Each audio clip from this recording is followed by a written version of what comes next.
Avant de parler d'espérance mathématique, de variance et d'écart type, je vais reprendre une notation qu'on a introduite lorsqu'on a parlé de loi de probabilité.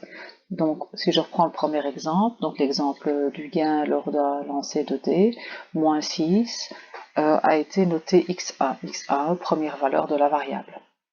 x2 pour la valeur 0 et x3 pour la valeur 10.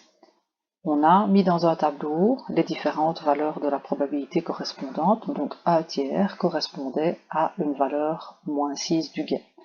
En fait, pour alléger les écritures dans la suite, cette valeur de 1 tiers va être notée P1. Donc P1 étant la probabilité pour que la variable grand X prenne la valeur X1. P2 correspondra à 3 sixièmes et 1 sixième pour P3. De la même façon, évidemment, quand on regarde l'exemple avec le nombre de filles dans les familles de 3 enfants, donc 0 était la première valeur de la variable, donc elle était notée x1, et 1 huitième c'est p1, etc. Donc ça, c'est des notations qui vont simplifier les écritures dans la suite. Je vais reprendre quelque chose que l'on a fait en quatrième, qui est la notion de moyenne arithmétique. Donc, moyenne arithmétique, qu'est-ce qu'on fait? On répertorie les valeurs de la variable, donc on les a notées x1 jusqu'à xc. Dans d'autres cas, ce sera de x1 jusqu'à xn, c'est juste un changement de notation, c'est exactement la même chose. Donc il y avait ces valeurs différentes de la variable, nous en aurons n. Chaque valeur de la variable a été comptabilisée et on a trouvé, par exemple, pour x1, donc pour x1, là, le nombre n1. La moyenne arithmétique consiste à additionner toutes les valeurs de la variable autant de fois qu'elles apparaissent et à diviser par l'effectif total. Une autre façon d'écrire cette formule est de constater qu'en fait, nous avons la fréquence qui apparaît lors de ce calcul, puisque la fréquence, c'est n1, le nombre d'apparitions de la valeur x1 de la variable, sur l'effectif total. Cette fréquence est en fait l'équivalent de notre probabilité, puisque le n1 va correspondre au nombre de cas favorables et le grand N au nombre de cas possibles.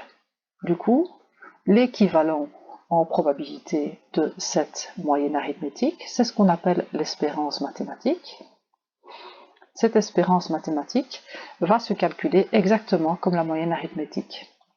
Et donc si on regarde en parallèle la feuille que vous avez dans le cours, l'espérance mathématique, la formule, que je vais donc ici écrire en parallèle avec la formule de la moyenne, va être, donc F1 correspond à P1, X1 c'est la valeur de la variable, plus P2, X2, plus, etc.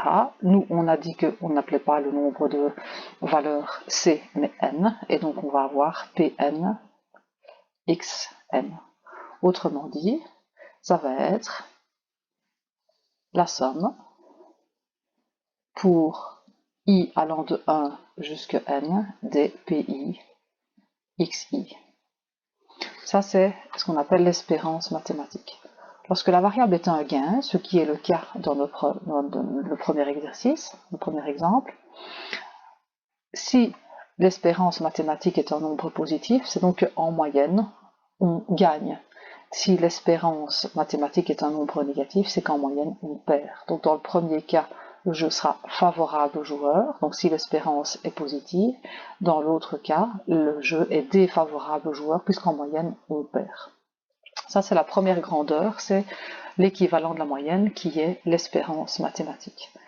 Deuxième et troisième grandeur, mais elles sont fortement couplées, c'est la variance et l'écart type. Donc la variance et l'écart type, ce sont des grandeurs que l'on a trouvées en statistique et dont on a parlé avec Madame Hasbrook quand elle est venue vous parler de la distribution des couleurs des M&M's.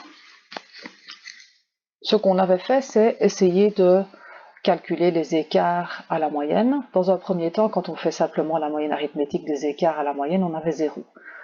Pourquoi? Parce qu'il y avait des positifs, des négatifs et qu'il y avait une compensation, donc ça ne servait à rien. Pour éviter ce problème-là, on s'était dit, on va prendre la valeur absolue des écarts. La valeur absolue des écarts, c'est tout à fait possible, mais c'est compliqué à calculer. Et donc, du coup, la dernière idée a été de mettre les écarts au carré. Et donc, ce qu'on fait, c'est normalement calculer la moyenne des écarts au carré. Écarts qui sont des écarts à la moyenne. Donc, la différence entre la valeur de la variable et la moyenne qui aura été calculée. En pratique, c'est un peu compliqué. Et donc, on a utilisé déjà en quatrième, même si la calculatrice faisait beaucoup, une formule plus facile à utiliser, où cette fois-ci, on fait la moyenne arithmétique des carrés des valeurs de la variable, et on enlève une bonne fois pour toutes la valeur de la moyenne arithmétique au carré. C'est exactement la même chose, parce que si on constate ce qu'on a fait juste au-dessus avec la moyenne arithmétique, c'est qu'en fait, ici, vous avez des fréquences, et chaque fréquence est en fait une probabilité.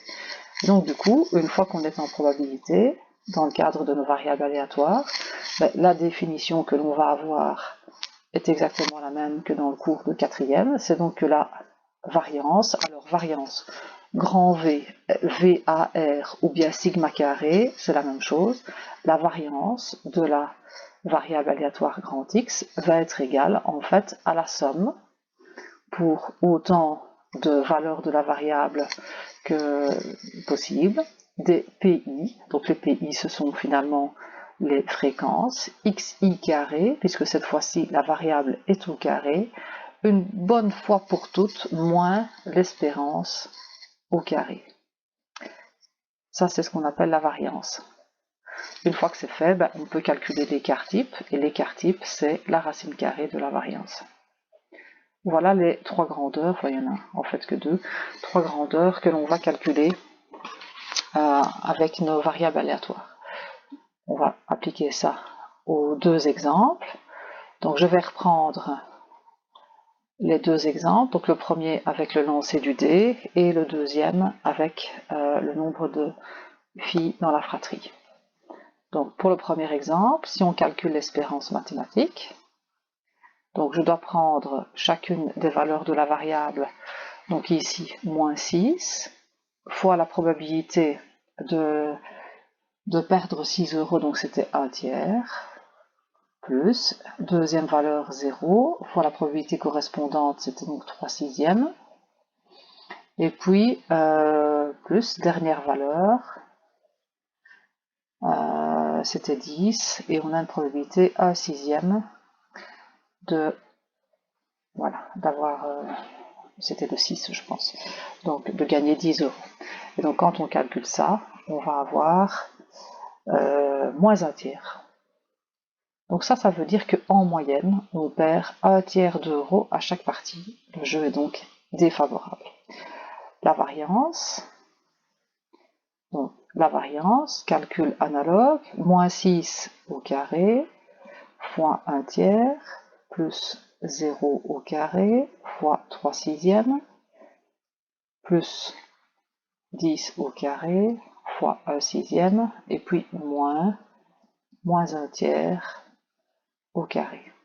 Une fois qu'on a calculé tout ça, ça nous fait 257 neuvièmes. Donc la variance en tant que telle, on n'utilise quasi pas. C'est l'écart type, c'est-à-dire ça, racine carrée, qui va nous intéresser. Et donc on va avoir racine carrée de 257, le tout sur 3. Ça c'est pour le premier exemple. Deuxième exemple, l'espérance. Donc les différentes valeurs de la variable, on avait 0 avec une probabilité d'1 huitième, plus 1 fois une probabilité de 3 huitièmes, plus 2 avec une probabilité de 3 huitièmes, plus 3 avec une probabilité d'1 huitième, ce qui nous donne 3 demi. Donc en moyenne, on a une fille et demie par famille. La variance, 0 au carré fois 1 huitième, plus 1 au carré fois 3 huitièmes, plus 2 au carré fois 3 huitièmes, plus 3 au carré fois 1 huitième, et puis, à ne pas oublier, moins 3 demi, le tout au carré. Donc la variance, c'est 3 quarts, et donc l'écart type, c'est racine de 3 sur 2. Donc voilà, vous êtes capable de faire les exercices jusqu'au 2. Donc dans le premier exercice, vous aviez toute une série de situations où on vous donnait une indication sur une variable aléatoire, soit explicite, soit à trouver. On vous demandait d'écrire la loi de probabilité, la fonction de répartition et de faire les graphiques. Et dans l'exercice 2, de calculer l'espérance mathématique, la variance et l'écart type pour chacun des cas.